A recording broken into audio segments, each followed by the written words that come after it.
तुम क्या कह रहे हो? रोनिन के लिप्स पर हल्की सी स्मर्क आई। उसकी आईज ब्लेजिंग येलो हो गई। हमसे पहले कोई यहां पहुंच चुका है। फॉरेस्ट में एक चिलिंग हवा चलने लगी। रोनिन ने धीरे से कहा, मुझे पहले ही अंदाजा था। तभी डार्कनेस को चीरते हुए एक ग्लोविंग पिंक पर्पल एरो निकला और रोनिन की बात अधूरी रह गई। लगता है हमें इनवाइट नहीं किया गया। स्कल मास्क पहने हुए कई लोग फॉरेस्ट से बाहर निकले। सबके हाथ में बॉज और एरोज थे। एक शार्प पिंग गूंजा जो इमिडेंट डेंजर का सिग्नल था। ब्लेजिंग रेड एरोज हवा को चीर कर सीधा उनकी तरफ बढ़े। एक एरो डेथ सेंटेंस की तरह स्काई से नीचे आया और रोनिन के हेड को टारगेट कर रहा था। लाइफ और डेथ के उस मोमेंट में रोनिन की आइज रेड फ्लेयर हो गई। उसका हाथ स्वॉर्ड हिल्ट पर कस गया। वो बैटल के लिए रेडी था। एक पावरफुल हूश गूंजा। उसकी स्वॉर्ड हवा में फ्लैश हुई और डेडली एरो को साइड में डिफ्लेक्ट कर दिया। गोस्टली एरोज अब जमीन पर बिखरे पड़े थे। उनकी पिंक पर्पल लाइट धीरे धीरे फेड हो रही थी। रोनिन की ब्लेजिंग येलो आईज बैटलफील्ड को स्कैन कर रही थी। उसकी गाजें शार्प और विजिलेंट थी। वो नीचे झुककर एरोज को देखने लगा। एक फैमिलियर फीलिंग उसके अंदर उभरी। मैं इन एरोज को पहचानता हूं। मेमोरीज उसके दिमाग में फ्लड की तरह लौट आई। ये बिल्कुल वही एरोज हैं। उसका माइंड पुराने क्रिमिनल बैरक्स में वापस चला गया। फ्लैकिंग फ्लेम्स के बीच एक red heard young man proudly एक पिंक पर्पल एरो पकड़े खड़ा था। उसने बोस्ट करते हुए कहा था, तुम लोग जानते हो ये एरोज कितने पावरफुल हैं। उसके फेस पर ब्राइट स्माइल थी। ये स्पेशल एरोज हैं जो ऑर्क्स की स्कल तक को पियर्स कर सकते हैं। वो लगातार ब्रैग करता रहा। इम्प्रेसिव है ना कैप्टन?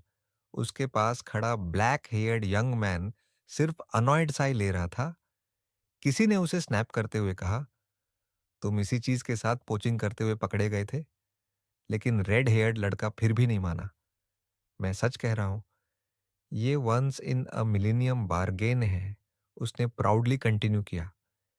इन्हें यूज करने के लिए ऑर्गेनाइजेशन का एलीट मेंबर होना पड़ता है। कम से कम 100 पोचिंग मिशंस कंप्लीट करनी पड़ती है। वो उसके पीछे ब्लेजिंग रेड आइज वाले एक फियर्स वुल्फ की इमेज उभरी। जैसे वो डिक्लेयर कर रहा हो, हम कराबोलो के हाउंड्स हैं। रोनिन ने टीथ ग्रिट किए। उसकी ब्लेजिंग येलो आइज हेटेड से भर गई। कारबोलो, फिर से। और इस बार उनके हंड्स भी। उसने जमीन पर पड़े एरोज को देखा और स्मर्क किया। एक्चुअली ये सिचुएशन मेरे लिए काफी फेवरेबल हो रही है। रोनिन ने अपनी बैक टर्न की और अजेल को ऑर्डर दिया, जाकर कवर धुन दो। ध्यान रखना, वरना तुम्हारे बॉडी में पॉर्कपिन से भी ज्यादा एरोज घुस जाएंगे। एजेल सरप्राइज में ब्लिंक करने लगी।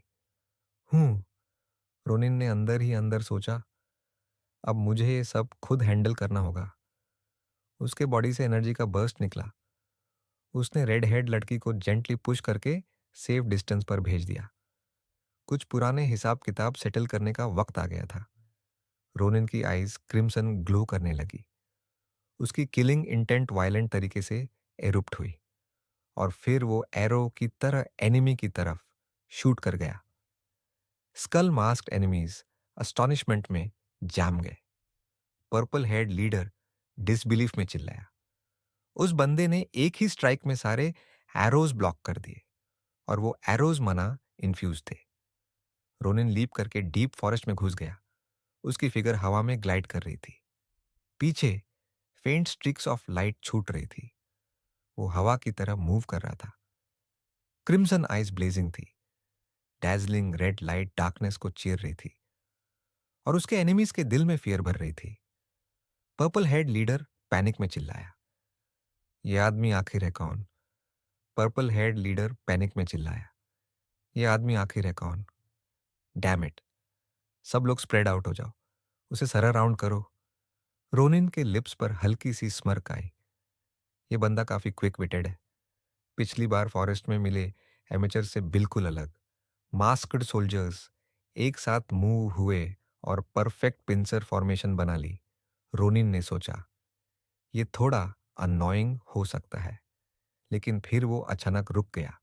उसके पैर जमीन पर घिस गए और एक लंबी स्किड मार्क बन गई। फिर उसने जोर से चिल्लाया, क्या तुम लोग अपने एलाइज को पहचानते भी नहीं? पर्पल हेड लीडर फ्रीज हो गया। उसके फेस पर कंफ्यूजन आ गया। एलाइज, किस बकवास की बात कर रहे हो तुम? रोनिन के फेस पर कनिंग स्माइल उभार आई। लगता है तुमने मेरे बारे में नहीं सुना। उसने अपनी सोड उठाई। उसकी गज कोल्ड और शार्प थी। मैं डेमिस चैप्टर का यंगेस्ट हाउंड हूँ। मेरा नाम आयुट है। उसकी आवाज पूरे फॉरेस्ट में गूंज उठी। मास्क्ड एनिमीज के बीच खड़ा ब्लैक हेयर्ड यंग मैन बिल्कुल कॉन्फिडेंट लग रहा था। पर्पल हेयर्ड लीडर ने डाउटफुल टोन में पूछा, क्या तुम सच में हाउंड हो? रोनिन ने स्मर्क करते हुए जवाब दिया, बिल्कुल। क्या हुआ? मेरी बात पर यकीन नहीं। पर्पल हेयर्ड आदमी ग्राउल करने लगा। यूज बिलीव ही नहीं हो रहा था कि रोनिन जैसा लड़का हाउंड हो सकता है। रोनिन ने कोल्ड स्नीर की। अगर यकीन नहीं है तो अपने चैप्टर के वुल्फ से पूछ लेना। फिर उसने सार्केस्टिक एडवाइस भी दे डाली। उसकी गोल्डन आईज एरोगेंस से चमक उठी। रोनिन ने कंटिन्यू किया, दूसरों के लिए किसी चीज को इम्पॉसिबल समझना सच में शेमफुल है, सिर्फ इसलिए क्योंकि वो तुम्हारे लिए इम्पॉसिबल है। मेरे वाइल्ड डॉग भाई। उसके वर्ड्स नाइफ की तरह सीधा ओपोनेंट के प्राइड में घुस गए। सच कहूं, तुम काफी पैथेटिक लग रहे हो। ये इंसल्ट सुनते ही पर्पल हेयर्ड आदमी फट पड़ा। उसके फेस पर वेन्स उभर आई। ब्लडशॉट आईज फ्यूरी से जलने लगी। ये इंसल्ट हटपार कर चुकी थी। एक हाथ ने रोनिन का कॉलर जोर से पकड़ लिया। यू ब्रट, तुम्हारी हिम्मत कैसे हुई मेरी इंसल्ट करने की? वो रजे में गरजा।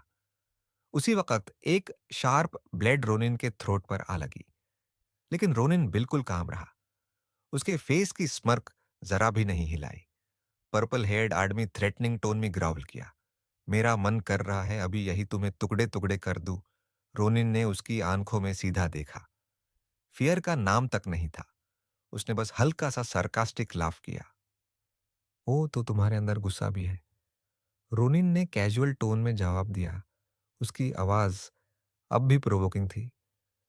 तुम जैसे लोगों का एंड यूजुअली अच्छा नहीं होता। तभी एक और मास्कड आदमी जल्दी से बीच में आया और उसने पर्पल हेड आदमी के शोल्डर पर हाथ रख दिया। शांत हो जाओ, मुझे पता है ये बहुत यंग लगता है, लेकिन ध्यान से सोचो। उसने कहा, आखिर ये काराबोलो के रैंक्स, हायरार्की और चैप्टर्स के बारे में इतना सब कैसे जानता है? उसकी सस्पिशियस नजर अब कॉशियस हो चुकी थी। जबकि रोनिन अपनी मिस्टीरियस स्माइल के साथ खड़ा रहा। फिर उस आदमी ने सजेस्ट किया कि पहले कैप्टन से इसके बारे में पूछते हैं। अगर ये लाड़का सच बोल रहा है तो दामिस चैप्टर के साथ पंगा लेना फ्यूचर में प्रॉब्लम बन सकता है। तभी पेड़ों के बीच से खड़बड़ाहट की आवाज गूंजी और एक गहरी आवाज सुनाई दी। मैंने तुम लोगों को सिर्फ गार्ड करने और चुप रहने को कहा था। क्राउड में हलचल मच गई और एक नया ग्रुप मास्केड लोगों का सामने आया जिसका लीड एक गंजा आदमी कर रहा था। उसकी तीखी नजर सब पर घूम रही थी और उसने पूछा, यहाँ क्या हो रहा है कैप्टन? एक आवाज गूंजी और नए आए आदमी की पहचान कंफर्म हो गई। बाल्ड कैप्टन के चेहरे पर गुस्सा साफ नजर आ रहा था और उसके आसपास एक डेंजरस औरत थी। वूमे डीमियर चैप्टर का वुल्फ आ चुका था। पर्पल हेड आदमी एक्साइटमेंट में ग्रीट करने लगा, लेकिन रोनिन ने उस ठंडे अंदाज में साइड कर दिया। जबकि स्कल मास्कड लोग उसके आसपास जमा हो गए। जैसे ही किसी ने टेंशन भरी आवाज में अनाउंस किया कि वुल्फ आ गया है, एटमॉस्फेयर और ज़्यादा भारी हो गया। बल्ट कैप्टन ने रोनिन को घूर कर देखा और पूछा, हे लड़के, तुम तमीज चैप्टर के हाउंड हो ना? रोनिन ने बिल्कुल काल्म रहकर जवाब दिया। ओल्ड कैप्टन ने भावें चढ़ाते हुए पूछा, तुम यहाँ क्या कर रहे हो? ये एरिया अग्रीमेंट के हिसाब से टिमियर चैप्टर का है। रोनिन अचानक जोर से हंस पड़ा। उसकी स्माइल इतनी नेचुरल थी कि समझना मुश्किल था कि वो क्या सोच रहा है। या फिर उसकी आंखें ठंडी हो गई और उसने धीरे से कहा,